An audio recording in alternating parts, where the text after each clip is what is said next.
Bueno, buenos días a todos. Gracias por acudir a estas declaraciones que queremos hacer hoy.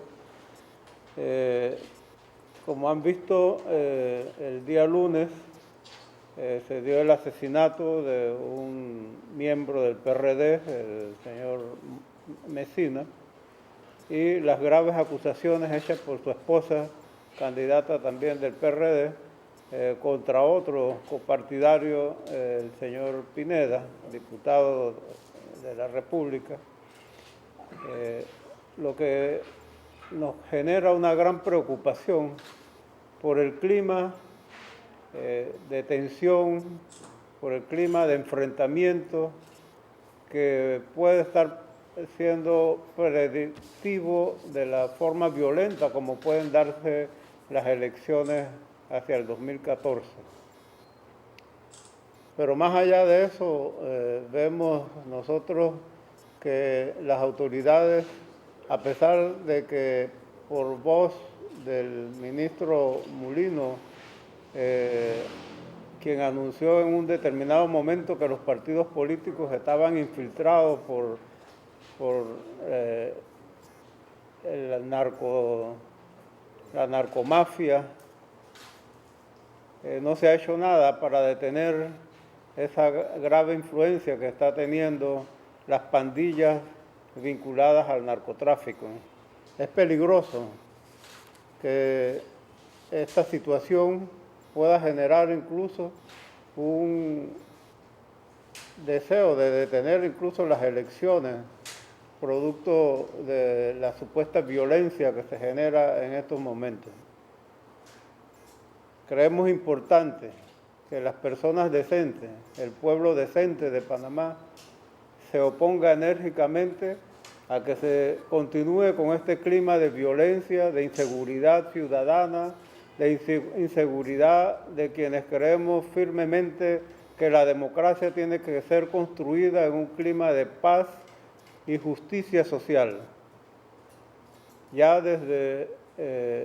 las propuestas que hiciera la Comisión Nacional de Reformas Electorales, avisábamos que era necesario que se aprobaran hechos fundamentales como la transparencia del gasto electoral, del financiamiento de los partidos, que se pusiera un tope al gasto electoral, de manera que no se generaran estos financiamientos que sabemos por voz de los mismos candidatos que son multimillonarios y que no alcanzan, ¿verdad?, a ser sufragados por lo que pudiesen recibir en razón de salarios estos funcionarios de elección pública.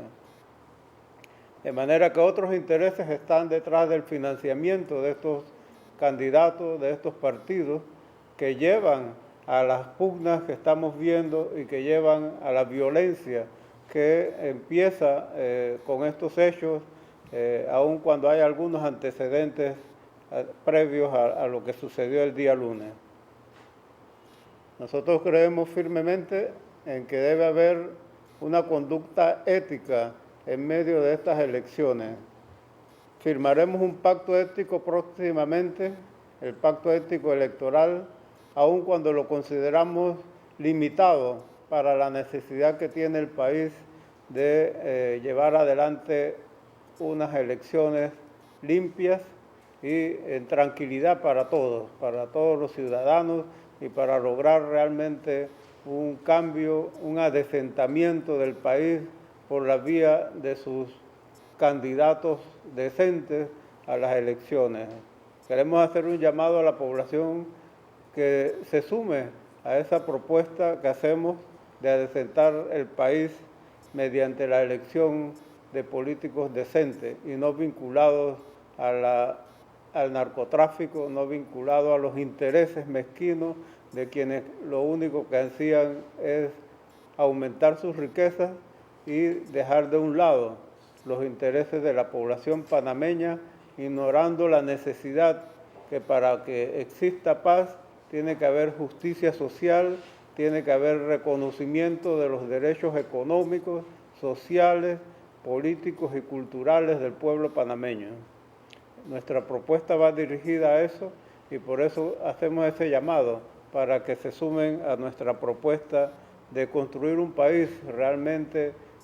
reconocedor de los derechos de todos los ciudadanos. Lo lamentable de esta muerte, como de la muerte de otros ciudadanos por violencia, es que no se está respetando un derecho fundamental que es el derecho a la vida. Nosotros impulsamos ese derecho, lo sustentamos en la necesidad de una paz duradera en la población panameña, pero tenemos que construirla todos los ciudadanos. Ese es nuestro llamado de hoy para la ciudadanía panameña y nuestra condena a la violencia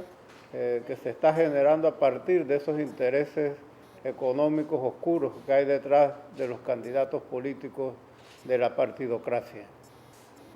Queremos aprovechar, ya que están aquí, de recordar la lucha de los pueblos originarios en rechazar la celebración de la del llamado descubrimiento Mar del Sur. Consideramos nosotros que es una ofensa centrar esto como una celebración cuando se dio en el marco del gran genocidio que produjo la colonización en América Latina. Rechazamos esa celebración y consideramos que los pueblos originarios deben sentirse orgullosos de la resistencia que pusieron a esa colonización sangrienta y que saqueó las riquezas en oro y en cultura que tenían esos pueblos. Aquí tengo a mi lado casualmente dos representantes de esos pueblos que me gustaría oír la opinión de ellos. Efectivamente, en estos días se está conmemorando el gobierno nacional y algunos sectores de la iglesia están conmemorando 500 años de descubrimiento del Mar del Sur. Para nosotros eso fue una fecha que significó el inicio del genocidio, del despojo de nuestra tierra, de nuestros recursos y la reducción de la población demográfica de los pueblos indígenas a la fecha. Lamentamos que en estas condiciones, luego de 500 años, todavía los pueblos indígenas seguimos reclamando nuestras tierras, derecho a usufructuar los recursos, seguimos reclamándole al Estado el respeto a nuestras instituciones tradicionales, a nuestro gobierno, que el Estado se comprometa en invertir mayores recursos hacia las áreas indígenas, puesto que hay una cantidad de indígenas, móviles y de otros grupos étnicos que forman parte de la fuerza laboral panameña, se desempeñan en distintos sectores de la producción nacional y que esto muchas veces se pasa por alto. Pero la contribución del pueblo indígena al desarrollo nacional ha sido importante, sobre todo en el interior del país, donde se desempeñan en actividades como la ganadería, la agroindustria, la agricultura y distintos otros sectores, incluso en sectores transnacionales como ha sido la actividad bananera y entre otros. Hay un apoyo importante de nuestra mano de obra a los sectores productivos de Costa Rica y Panamá. Entonces, luego de 500 años, prácticamente nosotros seguimos reclamando nuestros derechos. Últimamente todos conocen la represión que se dio en Bocas del Toro por la insistencia del actual gobierno de querer eliminar algunos derechos laborales de los trabajadores, el tema ambiental, donde se trató de imponer la actividad minera dentro del país y que todavía a esta altura hay una mesa multisectorial donde están participando distintos sectores, incluyendo al gobierno, en donde ellos quieren impulsar en el país el desarrollo de la actividad minera responsable, que ellos le han llamado, y frente a todo esto, pues existe una oposición nuestra, y luego hemos reclamado también compromisos de parte del Estado, indemnizaciones para los trabajadores de Boca del Toro, para los indígenas afectados. El Estado debe promover una ley que garantice indemnizaciones permanentes para esto, porque fueron producto de represiones cometidas por los estamentos de seguridad del Estado, y hasta la fecha no ha habido respuesta sobre eso. Sabemos que el gobierno nacional ha violentado los derechos de nuestros pueblos y pretende ahora maquillar esa actitud creando un viceministerio que no es más que cambiarle el nombre a un despacho llamado Asuntos Indígenas, que eso tampoco va a resolver nuestros graves problemas porque no hay mayores recursos ahí y las principales demandas que nosotros hemos hecho durante los últimos años no se han cumplido. Para el pueblo lo que es del pueblo, porque el pueblo se lo ganó. Para el pueblo lo